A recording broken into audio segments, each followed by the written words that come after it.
সকালবেলা ঘুম থেকে উঠে হালকা দৌড়াদৌড়ি কিন্তু শরীরের জন্য খুবই উপকারী।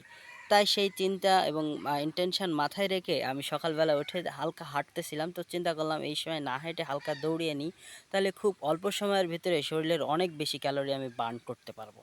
এজন্য আমি একটু প্রায় ৩ থেকে ৪০০ মিটারের মতো দৌড়িয়ে শরীরের ক্যালোরি বেশ কিছু বার্ন করে নিই এবং শরীরটাকে ফ্রি করে নিলাম। আপনারা জেনে থাকবেন বিশ্বে অনেক বড়, বড় বিজনেসম্যান আছে, অনেক বিখ্যাত নায়ক-নায়িকা আছে, অনেক সুন্দর, সুন্দর স্মার্ট ছেলে-মেয়ে আছে, যারা কিন্তু তাদের ফিটনেসটাকে ধরে রাখতে অনেক বেশি বদ্ধপরিকর। তাদের লক্ষ্য এতটাই স্থির যে তারা কোনোভাবেই তাদের শারীরিক ফিটনেসটাকে খোয়াতে চায় না। কাপিল শর্মার শোতে দেখা গেছে বেশ কয়েকজন অ্যাক্টর যাদের শারীরিক ফিটনেস খুবই সুন্দর। তাদেরই একজন, আমি নামটা আর বলব না, তাদেরই একজনকে বলা হয়েছিল একটি গোলাপ জামুন খাইতে। গোলাপ জামুন আমাদের দেশীয় ভাষায় দেশীয় চমচম। কিন্তু ৳১,০০,০০০ বিনিময়েও গোলাপ জামুন খেতে রাজি হয় নাই। So keep struggling.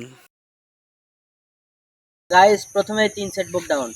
দর্শক, দৌড়ানোর পরপরই আমরা শুরু করছিলাম বুক ডাউন। তো বুক ডাউন শুরু করার প্রথম পর্যায়ে আজকে চিন্তা করছিলাম গতদিন তো ৩টা সেট দিতে পারি নাই। তো আজকে ৩টা সেট কিভাবে তাড়াতাড়ি দেওয়া যায় এই জন্য আমরা ৩টা সেট দেওয়ার বদ্ধপরিকর ছিলাম। তো প্রথমেই আমরা প্রথম সেটেই আমরা মোটামুটি ১০টা দিতে চাইছিলাম, সেখানে ১০টার বদলে আমরা প্রায় ১২টা দিয়ে দিয়েছি। দেখেন ১০, ১১, ১২ and done. First set is done এবং সেকেন্ড সেটটা আমরা একটু উন্নত প্লেসে দিয়েছিলাম। Second set ২, ৩, ৪, ৫, ৬, ৭। এই বুকডাউনগুলো অনেক কষ্টের, কারণ অনেকের শরীরে অনেক ব্যথা হয়ে যায়। সো যারা নতুন তারা হচ্ছে অবশ্যই কেয়ারফুলভাবে দেবেন। যদি না পারেন দরকার নেই, আপনি অল্প অল্পই দেন, কারণ শরীরের ওজন সবারই সমান নয়। যাদের অতিরিক্ত শরীরের ওজন তাদের একটু বেশিই কষ্ট হবে, এটাই স্বাভাবিক। তো সেট 3 শুরু করতেছিলাম। যে সেট 3 করার সময় আসলে আমার প্রচুর কষ্ট হচ্ছিল, কারণ এই সময়টা অলরেডি 2টা সেট ডান করছি এবং অলরেডি 22টা বুকডাউন ডান, সেখানে আরও 10টা বুকডাউন, অনেক কষ্টসাধ্য ব্যাপার ছিল। তো তারপরও প্রকল্পেলা খালি পেট ছিল। আমি বদ্ধপরিকর থাকার কারণে এবং আপনাদের সামনে যাতে মান ইজ্জত ঠিক থাকে তাই হচ্ছে শুয়ে পড়ি নাই, তা নাহলে ওই নতুন গেঞ্জি একদম মনে করেন মাটিতে পইরা লটর পটর হয়ে যাইত। যাই হোক, আমি 3টা সেট অনেক কষ্টে মষ্টে কমপ্লিট করলাম। তো এভাবে আপনি 3টা সেট করে দিবেন, যে কোনো যেটাই ব্যায়ামই করেন 3টা সেট করে দিবেন। আমার একজন ট্রেনার এটা। বন্ধুরা, তৃতীয় দিনের ৬ নম্বর পর্বে আমরা হাতের ব্যায়াম শুরু করছিলাম। হাতের ব্যায়াম শুরু করার জন্য সবথেকে বেশি প্রয়োজন যেটা হয় সেটা হচ্ছে ডাম্বেল। কিন্তু আসলে দর্শক, আমার তেমন কোনো ডাম্বেল নেই।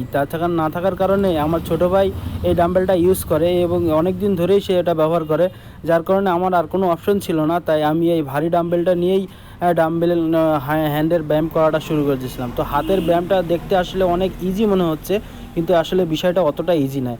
কারণ যখনই আপনি ভারী কোনো ওয়েট এই হাতের ব্যায়াম করবেন এভাবে বড় ভারী ডাম্বেল দিয়ে, তখন কিন্তু আপনার হাতের শিরাগুলো অনেক বেশি প্রেশার পড়বে এবং পরবর্তীতে হাতটা প্রচুর ব্যথা হবে। তাই উপদেশ থাকবে, যারা প্রথমে এটা করবেন তারা কম ওয়েট নেবেন। বন্ধুরা, তৃতীয় দিনের সপ্তম স্টেপে আমরা গাছে উঠে দাঁড়িয়ে ব্যায়াম করার একটা প্রস্তুতি নিচ্ছিলাম, যেটা আসলে খুব কষ্টসাধ্য ছিল, আমি পারতেছিলাম না। মোট কথা হচ্ছে যে আমার শরীরের ওজন অনেক বেশি, 100 কেজির উপরে ওজন। সেক্ষেত্রে গাছে এভাবে ঝুলে ঝুলে পুরো বডিটাকে উপরে নিয়ে যাওয়া এবং আবার নিচে নিয়ে আসা, এটা বেশ কঠিন কষ্টসাধ্য একটা ব্যাপার। আমার মতো অনেকে মোটা আছে বা যারা এরকম বডির অধিকারী আছে, তাদের পক্ষে আসলে খুবই কষ্টকর হয়ে যায়। তো আমি পারতেছিলাম না, আমার খুব কষ্ট হচ্ছিল এবং নিজেকে অনেক অসহায় মনে হচ্ছিল, কারণ আমার সাথে আরও 2জন ছিল যারা কিনা এই কাজটা করছে, কিন্তু আমি ওইভাবে এই ব্যায়ামটা করতে পারি নাই। তাদের ভিতরে প্রথমজন আমার ছোট ভাই, সে সুন্দর মতো দিল 3-4টা একবারে, এবং একবারে গাছের মগ ডাল পর্যন্ত উঠতে পারে। আমরা তো মাথা অত দূর পর্যন্ত ওঠে না, আমাদের খুব কষ্ট হয়ে যায়, কারণ আমাদের ভারী শরীর। তো 100 কেজির উপরে ওজন, তো সেক্ষেত্রে আমাদের কষ্টটা হবে। আর এদের বডি একদম স্লিম, এদের তো খুব কষ্ট কমই হবে। আর একজন আমার আর এক বড় ভাই, এ তো মনে করেন একবারে গাছের মগ ডাল পর্যন্ত উঠতে যায়, কারণ শরীরের ওজন তো খুবই হালকা। এরা খুব ভালো পারে এবং এদের এই ব্যায়ামগুলো করলে শরীর অনেক লম্বা হয়।